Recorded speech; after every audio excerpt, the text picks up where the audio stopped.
Sacha and Centuries of Sin and Metal Wani, and we're in conversation with Sacha from Intronaut, who is finally here since 2009 to play their second show in India, which is in IIC Bangalore at Pravega Fest. So, Sacha, how are you doing?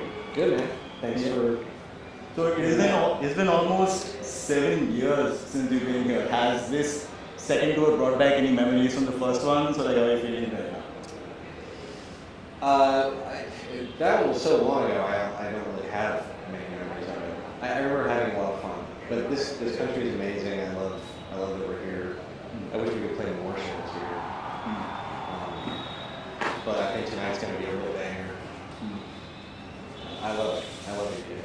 Sweet. Yeah. So, if I'm not wrong, Intronaut has had some Indian elements in its music as well, like sort of like tablas and other instruments. So, what kind of Indian music are you familiar with right now? Whether it's classical or Bollywood or something?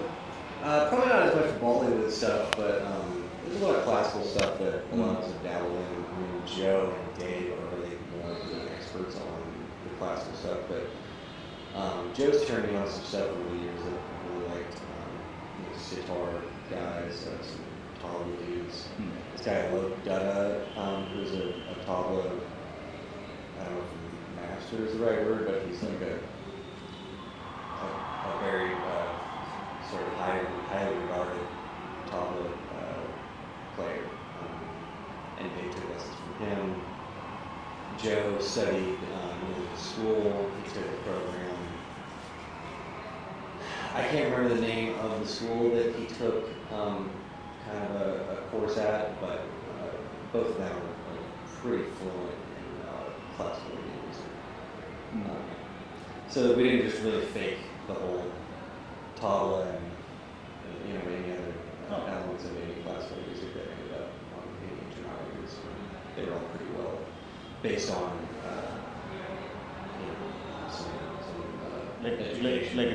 really the heart of it, and like the formal education. Yeah, they sort of knew enough about that. Yeah. And speaking of the music, your latest album, Direction of Last Things, great album, and I think if I'm not wrong, you've been quoted as saying that this might be the best Intronaut album ever, and that you have never been so proud of an album since you recorded the demo way back in 2006. Now, is that true? Yeah, I mean, I sort of think that about every record when we put it out, but but this one especially, it's been almost 2 years since, or it has, or no, when did that come out? It's been over a year since it came out, and I still like it. I don't hate the record yet. So. Don't hate the record yet. That's always the case. Whenever you make something of your own, you think it's the best thing ever, and then a few years later you look back on it and you start finding flaws. I don't know, it's fun to just kind of go back to a more like aggressive kind of direction making to this music. The last few records were starting to get a little bit soft, which was fine at the time, and this is what we wanted to do, but personally I just love it. It's just a little more gratifying sometimes to get up there and play a little bit heavier stuff. Just 1 second.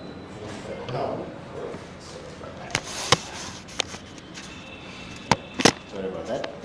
Yeah. Okay, so going a bit into the music a little bit more, what is the biggest difference you have seen between the Direction of Last Things and all the way back to your first debut album, Void? What is the biggest difference that you see? Like the growth, the way you develop? Like, what's the most important difference you I see? think just knowing like where the band has grown and kind of developed kind of its own sort of musical personality, I think, a little bit more. Whereas like the first couple things we made, or even the first 3 or 4 records we made, I think were probably still being like influenced kind of more directly from one place or another. Now it's like, we kind of sit down and write music and you're kind of coming from this sort of like one collective musical brain, or just like, for myself, it's like I can't even tell you what my musical influences are anymore. It's like, it's just sort of, my brain is just sort of programmed to make music the way it's programmed. There's been so many things that have been pumped in my mind, over the years of, 35 years old, so I've heard a lot of music at this point, and it's just all been absorbed and kind of just getting spit back out as whatever the Intronaut sounds like at this point.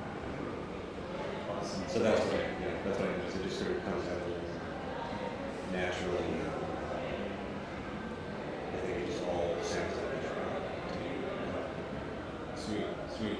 And this next question might sound a bit abstract, but when you think about the label of progressive music, it's about like going beyond the limits and experimenting with whatever you want. But now, since so many bands apart from you guys are going for this like progressive metal, progressive music thing, do you kind of worry that it's all going to sound the same at one point of time? Like everybody's going to sound progressive, yet nobody's going to sound unique. I don't know, Well, I think you have to be. You can't be one or the other. I mean, you have to. I think sounding unique is what progressive is. So I don't know. I don't know what other bands are doing, to be honest. And I mean, I guess if there's a definable genre of progressive metal now,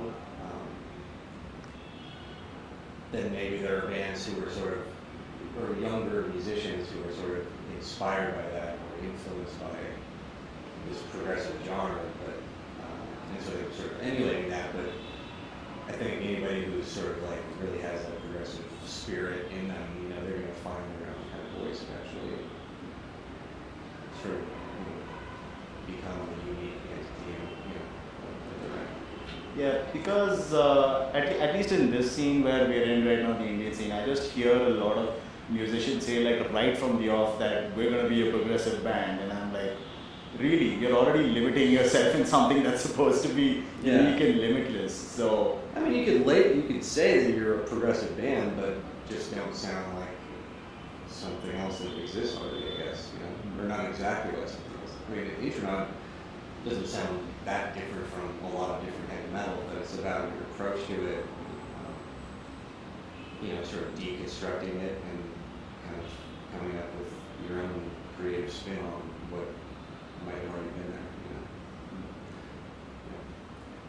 there. Hey, so getting back to the touring that you do, I think you've already mentioned in one of the videos that this is going to be your last show in India for quite some time now.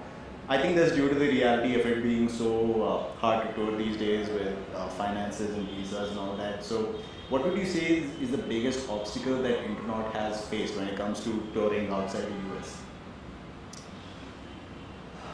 Well, I mean, really the only thing stopping us from touring in India more or anywhere more is just somebody bringing us over to play. A classic promoter problem? Yeah, I mean, well, it's expensive for them. They're the ones with the real obstacles. That's playing. That's just a common cause that I've been getting lately among all the bands. Yeah, and that's obviously understandable. I mean, the plane tickets are not cheap, especially to go to the other side of Earth, which is where we are right now from where we live. So that's the obstacle, really. So, I mean, what was the... No, like the biggest difficulty that Intronaut has in touring. Yeah, I don't know. I mean, like you say, finances are really the biggest difficulty, or just the biggest obstacle to overcome. Luckily, we're at a point where it's not as hard as it once was for us financially, but starting off 10 years ago, you have to get really creative to be able to afford to do a lot of these tours. And I think that American bands actually have it a lot easier than just about anyone else. Europeans, Canadians, I mean, Indian bands, Australian bands, like all those bands, in order to tour in America, they have to get work permits and stuff. Like, we don't really have to get work permits to go just almost anywhere really to tour for some reason. I don't know why that is, but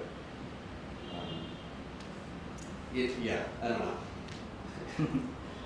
You have to really want it. So I'll say that.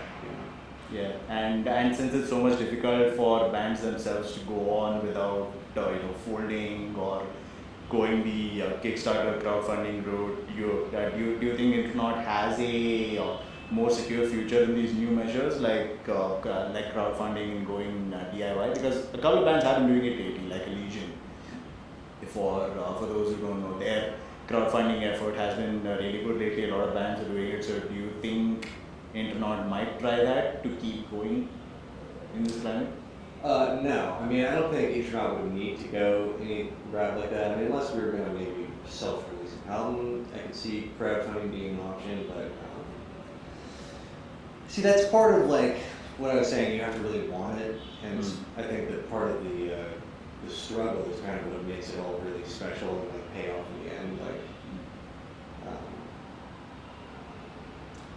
you know, to like sort of be asking people for like more money than you're really earning or that you really deserve, I think is kind of an easy route and probably isn't going to be a sustainable, or it's just not, I don't know, I feel like we've never done anything like that. And anytime anything like was hard financially, we kind of just like figured out a way to do it.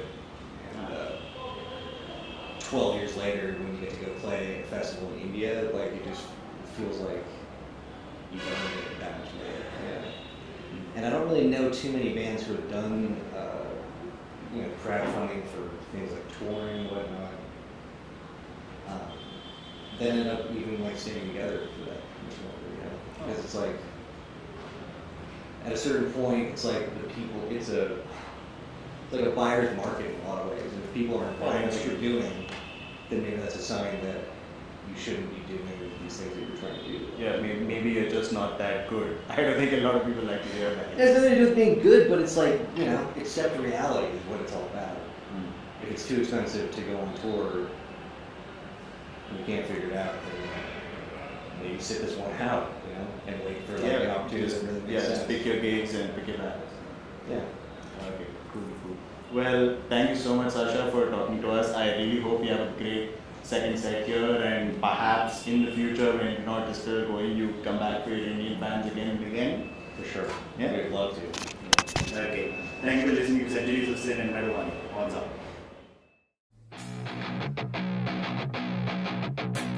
Horns up! Thank you for watching this latest video by Centuries of Sin in collaboration with Metal Wani. If you like what you saw, why not like, share and subscribe to both our channels.